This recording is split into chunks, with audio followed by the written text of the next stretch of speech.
rabbil alamin. Alhamdulillahi nahmaduhu wa nasta'inuhu wa nastaghfiruh wa na'udzu billahi min syururi anfusina wa min sayyiati a'malina. May yahdihillahu fala mudilla lahu wa may yudlilhu fala hadiya lahu. Asyhadu an la ilaha illallah wahdahu la syarika lah wa asyhadu anna Muhammadan abduhu wa rasuluh. Allahumma salli wa sallim wa zid wa barik wa an'im ala nabiyyina Muhammadin wa ala alihi wa sahbihi ajma'in. Amma ba'd, fa inna asdaqal hadithi kitabullah wa khairal huda huda Muhammadin sallallahu alaihi wa ala alihi wa sahbihi wa sallam, wa syarrul umuri muhdatsatuha fa inna kulla muhdatsatin bid'atun wa kulla bid'atin dhalalatun wa kulla dhalalatin finnar. Ma'asyiral muslimin wal muslimat, al ikhwa wal akhwat, hadirin wal hadirat, Bapak Ibu dan saudara-saudari jamaah salat subuh yang berbahagia. Alhamdulillah, alhamdulillahi bi ni'matihi tatimmus shalihat. Segala puji hanya bagi Allah yang dengan nikmat-nikmatnya tertunai segala amal-amal kebajikan. Salawat dan salam semoga terlimpahkan kepada junjungan kita Nabi Agung, Nabi besar Muhammad sallallahu alaihi wasallam, kepada keluarga dan para sahabat serta orang-orang yang senantiasa meniti jalannya sampai hari kiamat. Ma'asyiral muslimin, jamaah salat subuh yang berbahagia.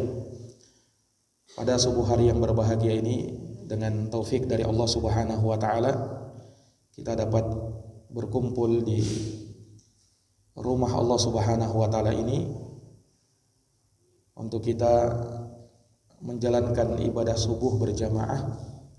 Kemudian kita duduk sejenak untuk saling at-tadzkir, saling ingat mengingatkan, di mana Allah Subhanahu wa taala berfirman, fadzakir fa inna dzikra tanfa'ul mu'minin. Berikanlah peringatan karena peringatan itu bermanfaat bagi orang-orang yang beriman. Para jamaah yang dirahmati oleh Allah, pada kesempatan yang diberikan kepada kami ini, insyaallah taala kami ingin sedikit menyampaikan beberapa kisah atau sejarah hidup sahabat yang mulia dari sahabat Rasulullah sallallahu alaihi wasallam, di mana seperti yang kita ketahui bersama bahwa umat terbaik dari umat Islam adalah umat Rasulullah sallallahu alaihi wasallam yang dididik langsung oleh Rasulullah.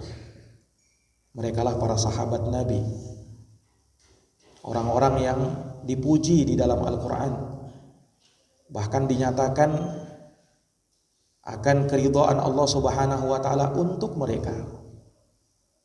Di dalam surat At-Taubah ayat yang ke-100, Allah Subhanahu wa taala berfirman, was-sabiqunal awwalun minal muhajirin wal ansar walladzina ittaba'uuhum bi ihsan radhiyallahu anhum wa radu'an.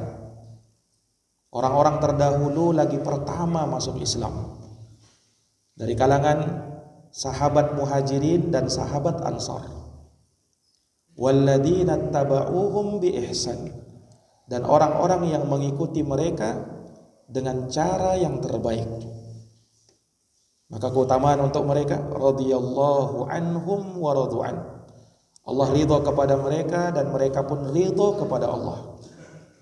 Wa a'adda lahum jannatin tajri tahtahal anhar. Kemudian Allah siapkan untuk mereka surga yang mengalir dari bawahnya sungai-sungai. Khalidina fiha abada, kekal mereka selama-lamanya di dalamnya. Wa dzalikal fawzul azim, dan itulah keberuntungan yang paling besar. Ini rekomendasi dari Allah Subhanahu wa taala akan kemuliaan para sahabat itu. Maka merekalah umat yang terbaik. Rasulullah sallallahu alaihi wasallam juga menegaskan tentang mereka ini khairun nasi qarni, sebaik-baik manusia kata Nabi adalah orang yang hidup di zaman saya, Nabi dan para sahabat. Summal ladina yalunahum, kemudian orang yang datang setelahnya, generasi berikutnya, generasi tabi'in, muridnya sahabat. Summal ladina yalunahum, kemudian generasi setelahnya, yaitu generasi atba'ut tabi'in. 3 generasi emas, 3 generasi terbaik dari generasi umat ini, para sahabat, para tabi'in, dan para atba'ut tabi'in. Iman mereka sudah dijamin, bahkan iman mereka dijadikan sebagai barometer untuk benarnya keimanan orang yang datang setelahnya.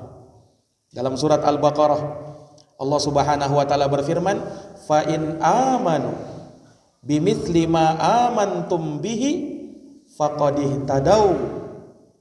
Jikalau mereka beriman seperti imannya kalian wahai para sahabat, niscaya mereka akan mendapatkan petunjuk dari Allah Subhanahu wa taala. Lihat, orang yang sudah dijamin keimanannya bahkan dijadikan sebagai ukuran akan benar tidaknya iman orang-orang yang datang setelahnya. Para jamaah yang dirahmati dan dimuliakan oleh Allah, mereka ini orang-orang pilihan yang dipilih oleh Allah Subhanahu wa taala untuk menemani Rasulullah sallallahu alaihi wasallam. Siapa sahabat itu? Ulama mengatakan, mendefinisikan sahabat, man laqiyan nabiyyu o man laqiyan nabiyya sallallahu alaihi wasallam mu'minan bihi wa mata alal Islam. Itu definisi sahabat. Sahabat itu kata mereka adalah orang yang sempat berjumpa dengan Nabi, beriman dengan beliau, dan meninggal di atas keislaman. Itulah sahabat. Dan mereka ini ternyata bertingkat-tingkat, berjenjang-jenjang juga keutamaannya. Yang paling utamanya 10 orang sahabat yang dijamin masuk surga. Abu Bakar, Umar, Utsman, Ali, 4 khalifah yang mulia. Kemudian Talha bin Ubaidillah, Az-Zubair ibnul Awwam, Sa'ad bin Abi Waqqas, Sa'id bin Zaid, Abdurrahman bin Auf, dan Abu Ubaidah ibnul Jarrah. Dari 10 orang sahabat ini, yang termulianya 4 orang, Abu Bakar, Umar, Utsman, dan Ali. Sebagaimana dikatakan oleh Imam Abu Hanifah rahimahullahu ta'ala, afdalun nasi ba'da Rasulillah sallallahu alaihi wasallam Abu Bakrin wa Umar wa Utsman wa Ali.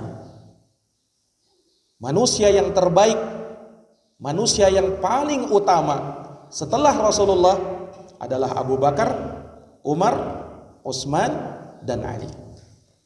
Ini perkara yang disepakati oleh kaum muslimin.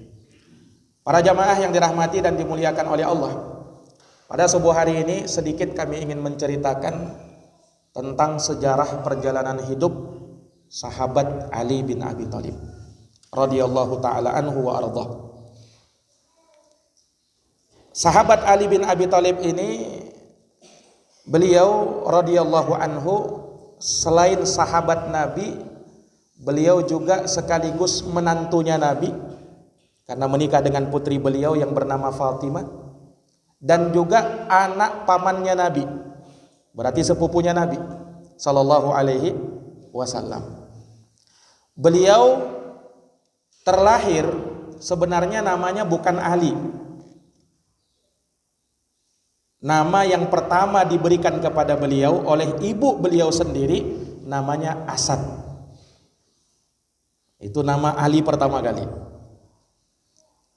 Asad itu artinya singa, Pak, dalam bahasa Arab. Jadi orang-orang Arab itu memang terkenal dulu ya. Mereka senang memberikan nama anak-anak mereka nama-nama yang melambangkan keberanian. Asad. Ada juga Fahad. Fahad itu artinya macan tutul. Bapaknya Abu Hurairah namanya Sakhar. Sakhar artinya ular piton. Nama-nama mereka. Hamzah pamannya Nabi. Hamzah juga artinya singa. Jadi nama-nama orang Arab seperti itu. Nah, disebutkan ketika Ali bin Abi Thalib ini lahir, bapaknya Abu Thalib tidak ada di situ. Beliau karena satu dan lain hal tidak di rumah, melahirkan istrinya, ya. Abu Thalib tidak ada di situ. Nah, ketika lahir ini anak Ali bin Abi Thalib, ibunya menamainya dengan Asad. Datang Abu Thalib tidak setuju dengan nama itu. Abu Thalib lebih suka dengan nama Ali. Nah, maka semenjak itulah beliau dikenal dengan Ali bin Abi Thalib radhiyallahu taala anhu. Beliau ini terlahir di tahun ke-10 sebelum kenabian. Bukan 10 Hijriah, 10 sebelum kenabian. Nabi SAW diangkat menjadi nabi dan rasul umur 40 tahun, Pak. Berarti umurnya Nabi dengan Ali bin Abi Thalib terpaut 30 tahun.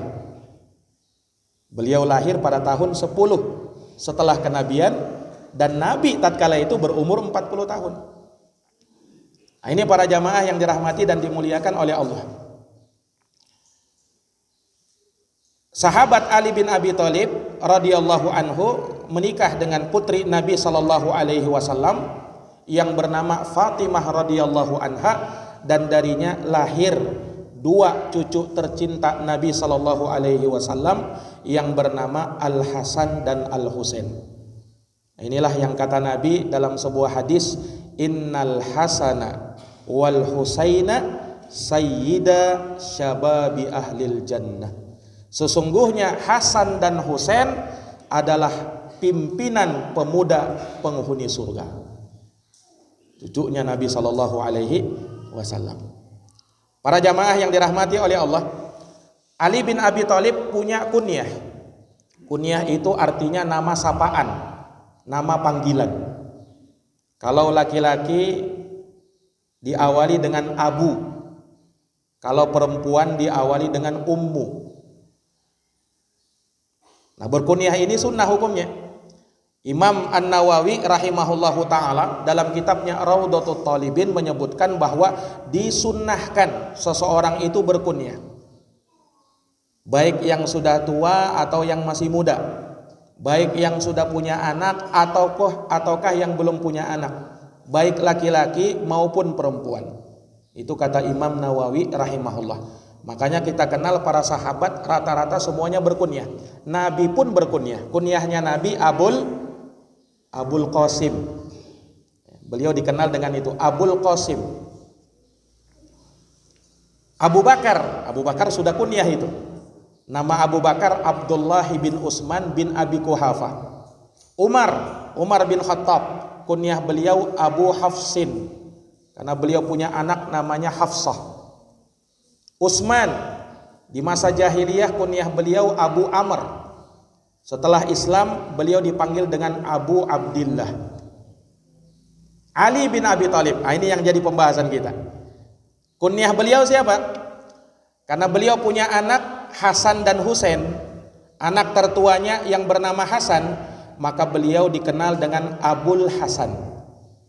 Ini kunyahnya Abu Thalib, Ali bin Abi Thalib. Kunyahnya Abul Hasan. Dan beliau ternyata punya kunyah yang lain selain Abul Hasan, yaitu Abu Turab. Ini kunyah Ali bin Abi Thalib yang lainnya, Abu Turab. Turab itu artinya tanah. Jadi bapaknya tanah. Bukan tuan tanah, bukan. Jadi ada kisahnya yang memberikan julukan ini Nabi sallallahu alaihi wasallam sendiri kepada Ali bin Abi Thalib. Jadi diceritakan ketika Rasulullah sallallahu alaihi wasallam ingin berjumpa dengan Ali bin Abi Thalib, maka beliau pun mendatangi rumah putrinya, dan ternyata Ali tidak ada di rumah. Fatimah mengabarkan Ali kayaknya sedang di masjid. Wa kana baini wa bainahu syai'. Ya Rasul, wahai bapakku, ada sesuatu yang terjadi antara kami. Ya biasalah hubungan rumah tangga, terkadang ada sesuatu. Itu pun menimpa sahabat Ali bin Abi Thalib. Tapi subhanallah, Ali bin Abi Thalib ada masalah perginya ke masjid. Dan seperti orang sekarang ada masalah, bukan lari ke masjid dia, lari ke tempat yang lain. Ali bin Abi Thalib ada masalah, lari ke masjid. Nah, dan lihat bagaimana Rasulullah SAW ketika tahu ada masalah putrinya, beliau tidak mau terlalu ikut campur dalam masalah putrinya ini. Beliau hanya ingin ada suatu hajat kepada Ali bin Abi Thalib, beliau datangi Ali bin Abi Thalib. Ketika itu Ali sedang tertidur di masjid dan badan beliau berlumuran dengan tanah. Karena masjid tatkala itu Pak bukan seperti masjid kita sekarang ini ya. Masih tanah ketika itu. Nah ketika itu Nabi SAW menyapu badannya Ali bin Abi Thalib, kemudian beliau berkata, "Qum ya Aba Turab." Bangunlah wahai Abu Turab. Karena ketika itu badan beliau berlumuran dengan tanah, Nabi panggil dengan Abu Turab. Dari semenjak itulah sahabat Ali bin Abi Thalib juga dikenal dengan kunyah Abu Turab. Ini para jamaah sekalian. Ada kunyah yang ketiga disebutkan oleh para ulama, beliau juga diberi kunyah dengan Abu As-Sibtaini. Bapaknya dua orang cucu Nabi, Hasan dan Husain. Beliau juga dikenal dengan Abu Sibtaini. Jadi ada tiga kunyah beliau, Abul Hasan, Abu Turab, Abu Sibtaini radhiyallahu taala anhu. Para jamaah yang dirahmati dan dimuliakan oleh Allah Subhanahu wa taala. Bagaimana awal kali kedekatan sahabat Ali bin Abi Thalib? Jadi diceritakan pada suatu tahun, Pak, di Makkah tatkala itu sedang terjadi musim paceklik, musim kemarau yang sangat panjang. Dan ketika itu terjadi kelaparan di mana-mana.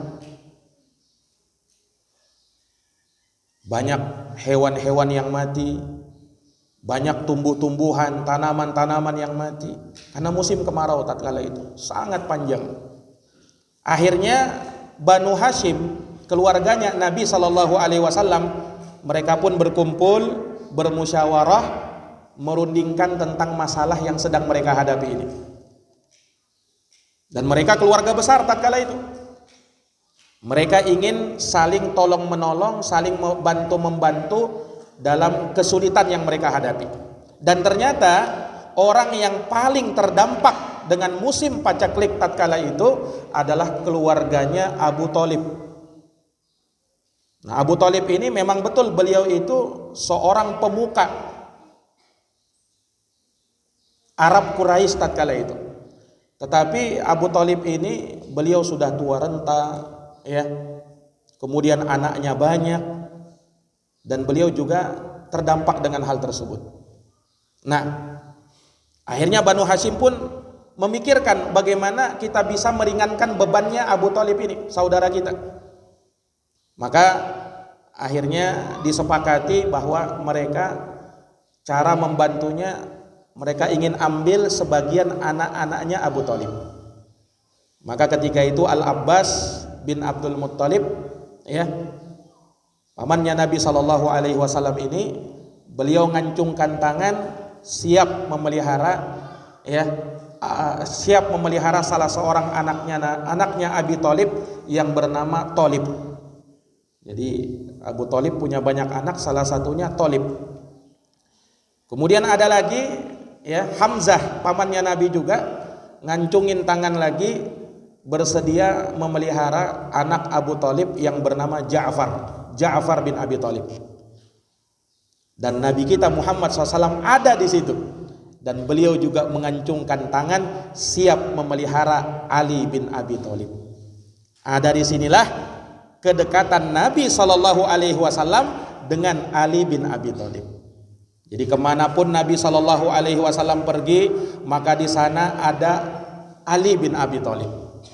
Senantiasa menyertai Nabi SAW dan sangat dekat beliau dengan Nabi SAW. Makanya disebutkan ketika Nabi kita Muhammad SAW menerima wahyu pertama, Maka Ali bin Abi Thalib ini termasuk orang yang pertama-tama masuk Islam. Ulama sampai berselisih pendapat, siapa orang pertama masuk Islam? Khadijah kah istri Nabi, Abu Bakar kah, atau Ali kah? Ada beberapa pendapat ulama, dan yang benarnya kata ulama, yang pertama masuk Islam dirinci. Kalau dari kalangan wanita, yang pertama masuk Islam adalah Khadijah bintu Khuwailid, istrinya Rasulullah sallallahu alaihi wasallam. Kalau dari kalangan orang tua, yang pertama masuk Islam adalah Abu Bakar As-Siddiq radhiyallahu anhu. Dan dari kalangan anak-anak, yang pertama masuk Islam adalah Ali bin Abi Thalib. Nah, ini kompromi yang cukup bagus dari pendapat para ulama terkait masalah ini. Para hadirin yang dirahmati dan dimuliakan oleh Allah Subhanahu wa taala. Jadi Ali bin Abi Thalib ini masuk Islam dan beliaunya masih kecil, belum balik tatkala itu. Satu riwayat menyebutkan beliau masuk Islam umur 6 tahun. Dan pada sebagian riwayat lain beliau masuk Islam pada umur 8 tahun. Tapi subhanallah, umur segini pikirannya sudah dewasa. Jadi pernah disebutkan, Pak, ketika Ali bin Abi Thalib baru mau masuk Islam, Rasulullah sallallahu alaihi wasallam katakan kepada Ali bin Abi Thalib, izin dulu sama bapakmu Abu Thalib. Kau mau masuk Islam, izin dulu sama bapakmu. Apa kata Ali, Pak? Kata Ali bin Abi Thalib, ya Rasulullah, apakah Allah Subhanahu wa taala pernah izin kepada bapakku tatkala ingin menciptakan aku? Kan tidak pernah ya Rasulullah.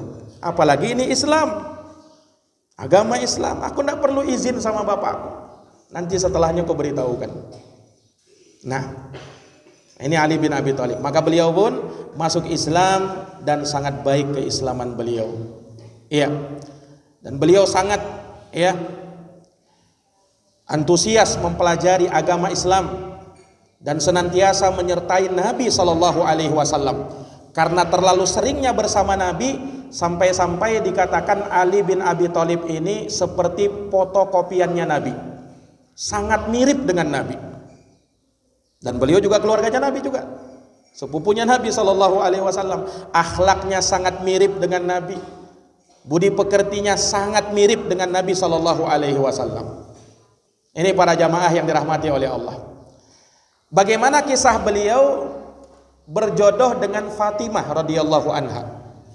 Jadi secara singkat pernah disebutkan, Fatimah radhiyallahu anha sebelum dilamar oleh Ali bin Abi Thalib, beliau dilamar oleh Abu Bakar. Jadi Fatimah ini sebelum dilamar Ali, ternyata Abu Bakar pernah maju duluan. Tetapi Nabi SAW berkata kepada Abu Bakar, innaha saghirah, wahai Abu Bakar, anakku ini masih kecil, belum. Ini tolakan yang sangat halus dari Nabi SAW kepada Abu Bakar.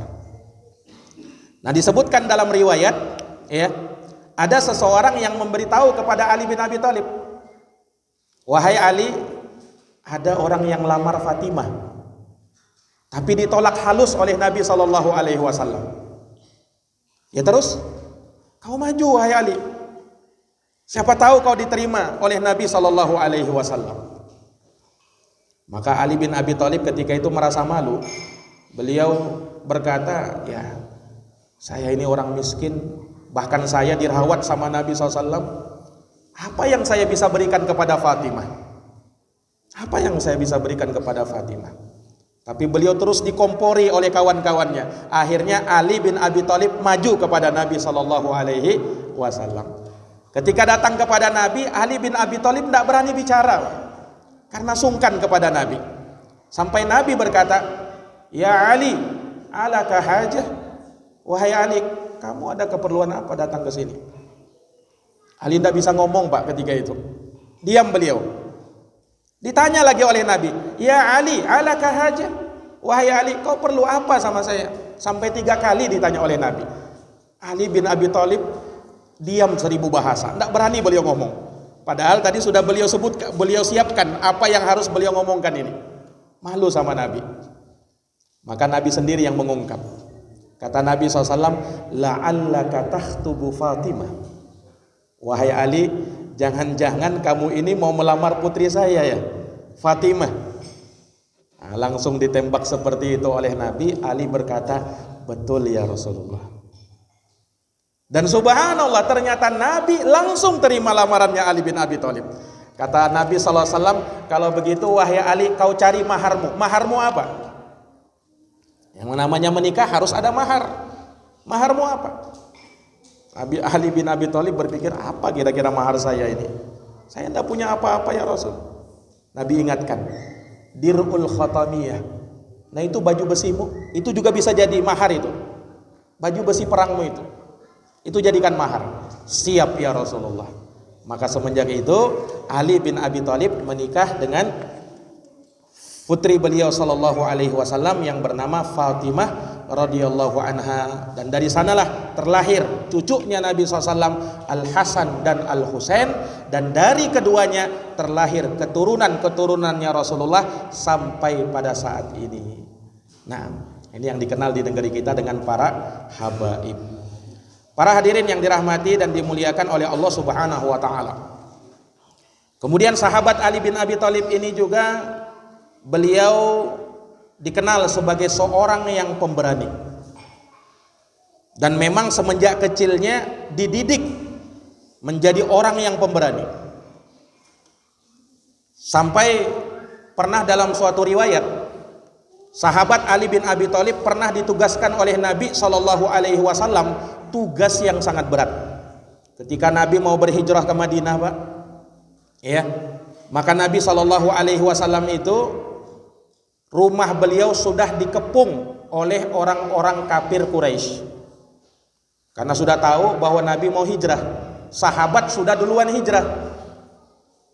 Maka mereka pun kafir Quraisy ini, mereka mengutus orang-orang terkuat di antara mereka, lengkap dengan persenjataannya, bertujuan untuk membunuh Rasulullah Sallallahu Alaihi Wasallam. Tapi Allah gagalkan makar mereka. Di suatu malam Allah kirimkan angin sehingga membuat mereka mengantuk semua, orang-orang yang mengepung rumahnya Nabi tatkala itu. Maka kesempatan itu dimanfaatkan oleh Nabi untuk datang ke rumah Ali bin Abi Thalib. Kemudian Ali bin Abi Thalib dipesani oleh Nabi Sallallahu Alaihi Wasallam dengan beberapa pesan. Kata Nabi Sallallahu Alaihi Wasallam, wahai Ali, saya mau berhijrah ke Madinah. Nah ini ada barang titipannya orang-orang kafir Quraisy, kau kembalikan nanti.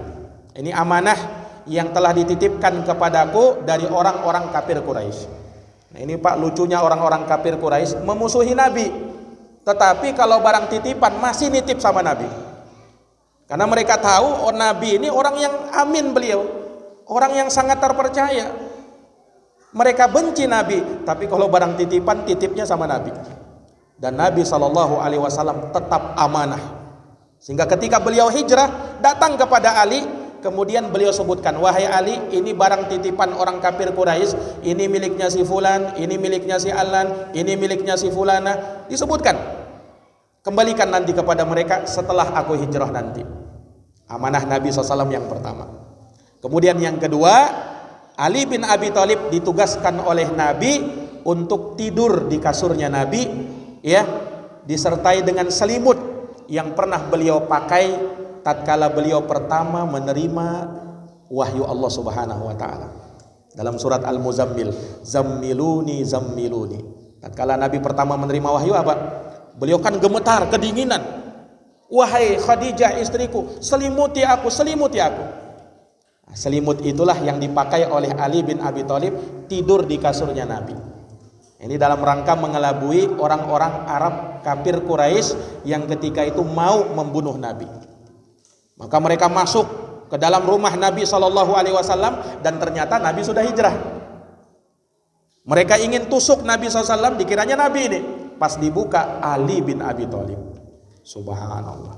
Ini bukan tugas ringan ini kan. Salah-salah mati beliau. Tapi tidak ada orang yang berani menyentuh Ali bin Abi Thalib, karena yang mereka tuju memang siapa? Nabi Sallallahu Alaihi Wasallam. Maka selamatlah Nabi bersama kawannya Abu Bakar berhijrah ke Madinah. Para jamaah yang dirahmati dan dimuliakan oleh Allah Subhanahu Wa Taala, sahabat Ali bin Abi Thalib Beliau juga dikenal sebagai sahabat yang pemberani, sahabat Ali bin Abi Thalib. Dan itu nampak keberanian beliau, kekuatan beliau tatkala perang Khaybar, Pak. Musuh tatkala itu dari bangsa Yahudi Khaybar. Karena Yahudi ketika itu ada 4 kabilah. Ada Yahudi Bani Quraidah, ya, ada Yahudi Bani Qainuqa, ada Yahudi Bani Nadir, dan ada Yahudi Khaybar. Nah, ini yang diperangi oleh Nabi. Dan Khaybar tatkala itu disebutkan punya benteng-benteng yang sangat kuat, sehingga sangat sulit ditaklukkan, sampai memakan waktu 10 hari untuk menaklukkan Khaybar tatkala itu dalam perang Khaybar. Pertama kali Nabi utus Abu Bakar untuk menjadi komandan perang. Abu Bakar pulang belum berhasil menaklukkan bentengnya Khaybar. Diutus lagi oleh Nabi Umar bin Khattab yang menjadi komandan pasukan. Umar pun belum berhasil menaklukkan benteng Khaybar. Terakhir Nabi SAW utus Ali bin Abi Thalib. Nah, melalui Ali bin Abi Thalib inilah Yahudi Khaybar tumbang. Dan disebutkan, Pak, dalam sejarah, ya. Jadi ketika Ali bin Abi Thalib ini memimpin pasukan menyerang Yahudi Khaybar ketika itu, dan terjadi perang yang sengit antara Ali dan pasukannya melawan Yahudi Khaybar. Sangat sengit tatkala itu, dan sangat sulit memang ditaklukkan Yahudi Khaybar ini. Sampai Ali bin Abi Thalib ketika itu, ya, beliau dengan gagah beraninya maju, kemudian melawan Yahudi Khaybar tatkala itu, sampai perisai beliau, Pak, perisai beliau itu lepas. Nah, orang berperang kan dulu ada pedangnya, ada perisainya. Nah, perisai beliau ini lepas. Maka Ali bin Abi Thalib ketika itu mencari perisai lain untuk menjadi tameng beliau. Beliau tidak dapatkan. Dapat di sekitar beliau apa aja beliau ambil. Dan ketika itu yang beliau ambil pintu bentengnya Khaybar. Beliau cabut, beliau jadikan benteng. Nah, ketika itu sahabat-sahabat yang lain terkaget-kaget mereka melihat kekuatannya Ali bin Abi Thalib ini. Nah, ini bukan yang dijadikan perisai ini pintu, Pak, bukan pintu rumah kayak kita, bukan. Pintu benteng. Tentunya kuat itu dan berat itu. Nah, sahabat mengatakan, kami setelah perang itu, kami mau angkat pintu ini yang dijadikan perisai oleh Ali bin Abi Thalib, kami tidak sanggup. Ali cuma satu tangan aja. Satu tangannya lagi memegang pedang. Luar biasa. Nah, maka melalui tangan beliaulah, ya, Yahudi Khaybar berhasil ditaklukkan. Ya, para jamaah yang dirahmati dan dimuliakan oleh Allah Subhanahu wa taala, maka ini sahabat Ali bin Abi Thalib, dan beliau juga dikenal sebagai seorang yang sederhana. Bahkan tatkala beliau menjadi khalifah radhiyallahu taala anhu, beliau pun orangnya sangat sederhana. Beliau khalifah, bersamaan dengan itu beliau tidak mau mengambil uang rakyatnya. Ini sahabat Ali bin Abi Thalib. Makanya tidak jarang beliau ini, ya, bersama keluarganya pernah kelaparan, Pak. Khalifah kelaparan. Nah, akhirnya beliau pergi ke pasar bawa pedangnya. Beliau mau jual di pasar. Beliau tawarkan kepada penduduk pasar, wahai penduduk pasar, ini pedang dulu pernah saya pakai bersama Nabi berjihad. Siapa yang mau beli? Saya mau kasih makan keluargaku. Khalifah, Pak. Subhanallah. Ini beliau radhiyallahu taala anhu. Pernah disebutkan juga ketika ada rezeki yang datang, yaitu berupa keju dan madu, untuk dibagikan kepada kaum muslimin. Maka beliau pun membagikannya. Tatkala itu salah seorang putri beliau yang bernama Ummu Kulthum ingin ngambil jatahnya juga. Ketika itu ditahu oleh Ali bin Abi Thalib, maka Ali langsung memerintahkan kepada bawahannya, hitung yang diambil oleh putriku itu, aku akan bayar, kata beliau. Subhanallah. Ini Ali bin Abi Thalib. Jadi beliau punya prinsip tidak mau menyentuh uang rakyatnya. Yang dibagikan oleh kaum muslimin kepada kaum muslimin, dibagikan kepada kaum muslimin. Sementara beliau tidak dapat di situ. Ini beliau radhiyallahu taala anhu. Nah, para jamaah yang dirahmati dan dimuliakan oleh Allah, beliau wafat, ya singkat cerita beliau wafat, naam, dibunuh oleh seorang yang bernama Ibnu Muljam. Ibnu Muljam. Nah, inilah orang yang menikam Ali bin Abi Thalib. Orang ini, Ibnu Muljam ini seorang yang terjangkit paham Khawarij. Kalau sekarang teroris, Pak. Terjangkit pemahaman Khawarij Ibnu Muljam ini. Nah, dia ketika membunuh Ali bin Abi Thalib ketika beliau sedang keluar pergi sholat subuh. Ali bin Abi Thalib ketika mau pergi sholat subuh dihadang sama si Ibnu Muljam ini. Bukan orang kafir, Pak, orang Islam, tetapi punya pemahaman Khawarij. Bayangkan ketika membunuh Ali, bukan membunuhnya untuk kejahatan, bukan. Dia yakini sebagai bentuk takarrub kepada Allah. Makanya ketika menikam Ali bin Abi Thalib, Ibnu Muljam sempat membacakan 2 ayat di dalam Quran. Kata Ibnu Muljam ketika menebas Ali bin Abi Thalib, "Inil hukmu illa lillah." Hukum itu hanya milik Allah. Karena dia menganggap bahwa Ali bin Abi Thalib tidak berhukum dengan hukum Allah. Ayat yang kedua yang beliau bawakan, "Wa minan nasi may yashri nafsahu ibtigha'a mardatillah." Di antara manusia ada yang menjual dirinya dalam rangka meraih keridhaan Allah. Dia tebaskan pedangnya kepada siapa? Ali bin Abi Thalib. Inilah Pak, orang-orang Khawarij tertipu dengan agamanya. Nah, dia sangka bahwasanya itu adalah takarrub kepada Allah, padahal yang dia bunuh tatkala itu orang yang terbaik di dunia pada saat itu, menantunya Nabi SAW, anak pamannya Nabi SAW, Ali bin Abi Thalib radhiyallahu taala anhu. Para jamaah yang dirahmati dan dimuliakan oleh Allah Subhanahu wa taala, ini mungkin secara singkat, sebenarnya banyak dan luas tentunya kisah tentang Ali bin Abi Thalib, namun waktu membatasi kita. Semoga yang sedikit ini bisa bermanfaat dan bisa dijadikan pelajaran, dipetik hikmahnya. Semoga Allah Subhanahu wa taala senantiasa memberikan karunia kepada kita, memberikan keberkahan, memberikan taufik, dan semoga Allah Subhanahu wa taala menjaga kita di atas Islam, di atas iman, dan menutup kita berada di atasnya. Jazakumullahu khairan atas perhatiannya. Mohon maaf atas segala kekurangannya. Hadanallahu wa iyyakum ajma'in. Wassalamualaikum warahmatullahi wabarakatuh.